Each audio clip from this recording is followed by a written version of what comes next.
G'day folks, Jason here on the Udder Farm. I'm actually on the trial property this morning, guys. What I want to talk about is your summer grazing methods or your methodology and your winter grazing methodology.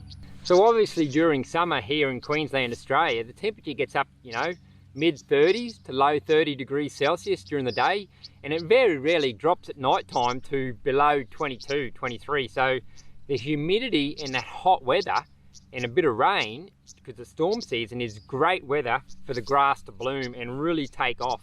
But obviously during the winter months it's a lot colder. Today, the temperature is probably a high of 28 degrees Celsius, and it's getting down to 18 degrees, 16 degrees overnight. So the weather's starting to taper off, as in the coldness and the humidity, and you really feel the chill in the morning when you wake up. It's starting to get cool, and the dew is here now. So I'm going to start my winter grazing now because it won't be long and the cold weather will be here. So during the summer months, we can graze the plant generally at around about that 50% barrier, but you don't want to definitely go below. If you had a lot of rain and the grass is growing, go to 50% because it's going to grow rapidly. I like to generally leave it 60%, but if you've got a lot of rain and it's growing fast, you can really go down to that 50% level because it's going to take off fast, but because of the heavy rain and the hot weather.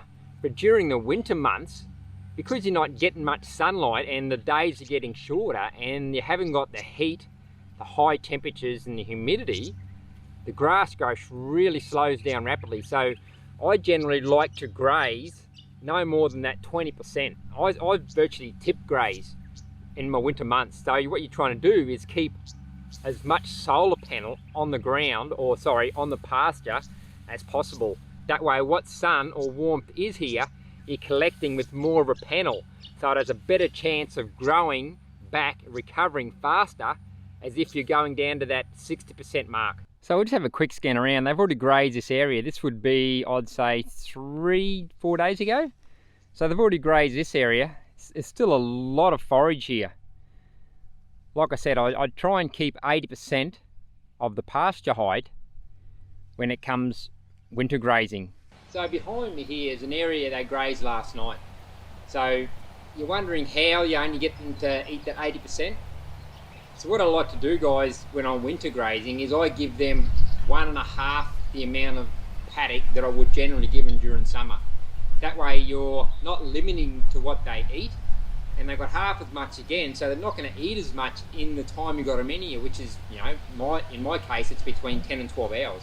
So they're really only eating that 20%. They're not eating that 40% down to 60. That's the way you winter graze, is you give them bigger area for the same amount of cattle, so they've got a bigger range and they actually eat less. So we'll go for a walk around here and I'll show you areas they've eaten, and then I'll show you the area they've gone into today. So as you can see, guys, there's ample of grass still on the ground there to get that catch of that carbon and that sunlight to feed the microbes. See, it's all up the top of the hill, so there's loads of grass left, and that's what you want, because we all know in winter months it's going to slow down. And ahead here is where I've actually grazing them now. So that's 1.5 times, so that goes from there right up to the gates. So I generally wouldn't be that much, but like I said, I give them the bigger area and they eat less. So it's actually beneficial. You've got more of a surface area to capture that sun. And also why it's beneficial to only eat that 80%, because then in winter time it gives you 2 cracks of coming back and stimulating the grass growth. Because remember, the microbes and the soil, all the soil biology and that, go dormant in the colder weather. So if you were to graze it down to that 60% straight off in winter, and it slows back, the growth is slow in recovery, you're really going to be overgrazing below that 50% next time you come back, and you're not feeding the microbes. When you go to that 80% mark on your first feed or first time through winter, you've left yourself a buffer of 20% because you're generally going to that 60% in summer. So now you get a little bit of growth, but then a few months later you get to come back and go from 80, it may be 85 by then because it's very slow, the growth, and then you get to chew it down to 60%. And what that does is that stimulates any microbiology in there in winter.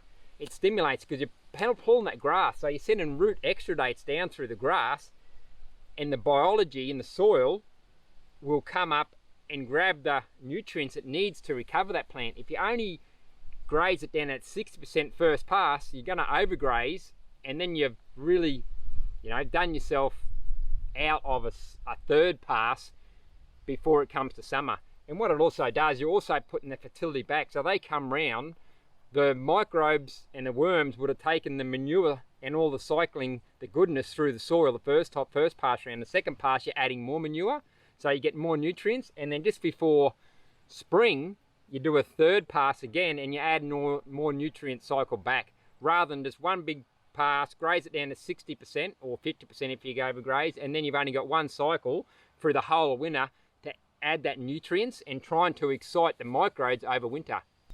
So they've been in this section just a little over 5 hours now, so they're coming up to approximately halfway to that 10 hour, 12 hour mark.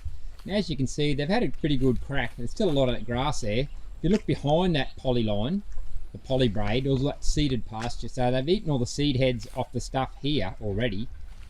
But all this stuff here, I'll generally like to keep it at 8%. So they're nailing off all this. So they got one more pass left, which is that poly braid there, all the way down when I've done that bale grazing video. And then they'll head back out to the other farm. Rightio, come on girls. Come on girls. Good girls. Good girls.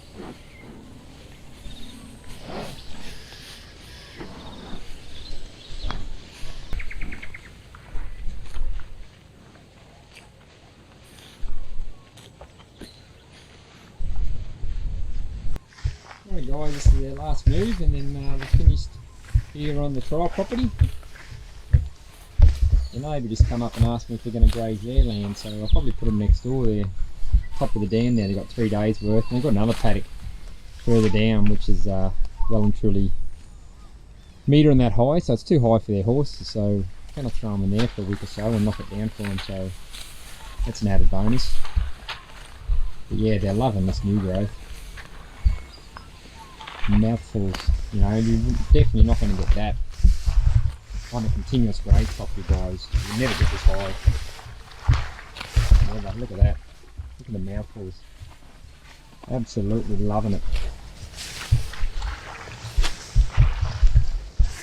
You know, and this is 2.5 years of fertility being added back to get this high, guys. You know, that added bonus that butt fertiliser and urine does this. It just adds that nutrient cycle back into the ground.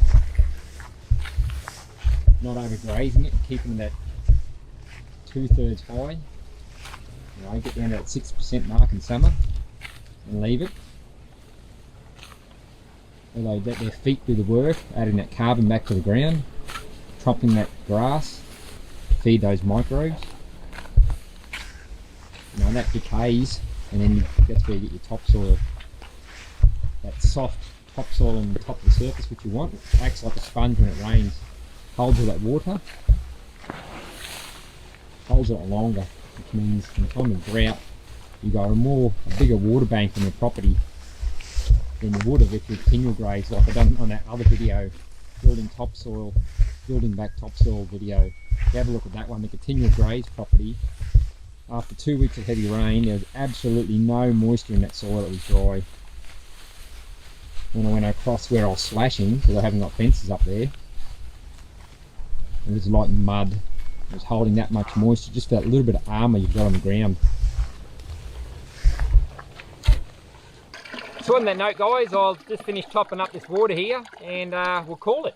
I've got to head back out the other farm now, so I've got some stumps there, some trees I've lopped on my fence line, which I need to, there's a couple more I've got to cut off, and then I've got to hire a stump grinder to grind them off below ground level. That'll enable you to get my timeless fence up, because the good news is it's actually arrived in Sydney last week, so it's sitting in a warehouse and it should be up here next week. So I better get cracking and get these stumps ground off so I can put the fence up. So there'll be more YouTube videos to come on probably the stump grinding and the erection of the timeless fencing system to the other farm.